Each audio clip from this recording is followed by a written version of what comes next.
धनबाद की सिंदरी में रावण अभी भी जीवित है, ये हम नहीं लोग कह रहे हैं। दरअसल मंगलवार को दशहरा के दिन जब सिंदरी में रावण के पुतले को अग्नि के हवाले किया गया तो वो पूरी तरह से नहीं जला। उसके बाद से ही लोग कहने लगे कि सिंदरी में अभी भी रावण जिंदा है। दशहरा के दिन यानी मंगलवार को धनबाद में कई जगहों पर रावण दहन किया गया। सबसे बड़ा कार्यक्रम यहाँ सिंदरी में होता आया है।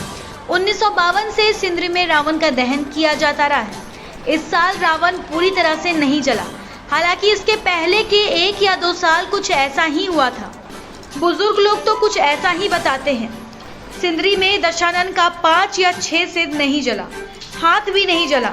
इस पर लोगों को चर्चा करने का एक मौका मिल गया कि सिंदरी में अभी भी रावण जीवित है। कोशिश के बावजूद भी रावण पूरी तरह से नहीं जला। हालांकि ये तो तकनीकी चूक है, पटाखे को बांधने में कोई चूक हो गई होगी जिस वजह से रावण पूरी तरह से नहीं जला।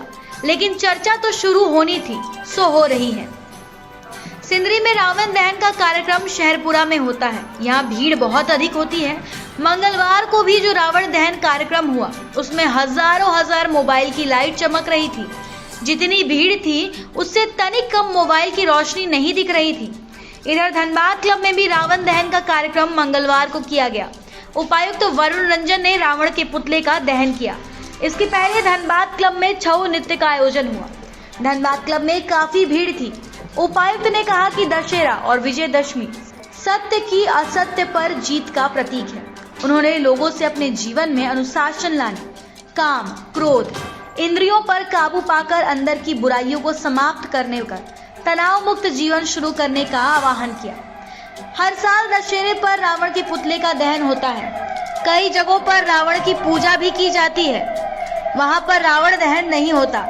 असत्य पर सत्य की जीत, बुराई पर अच्छाई की जीत के प्रतीक के रूप में ये परंपरा शुरू हुई थी और लगातार जारी है।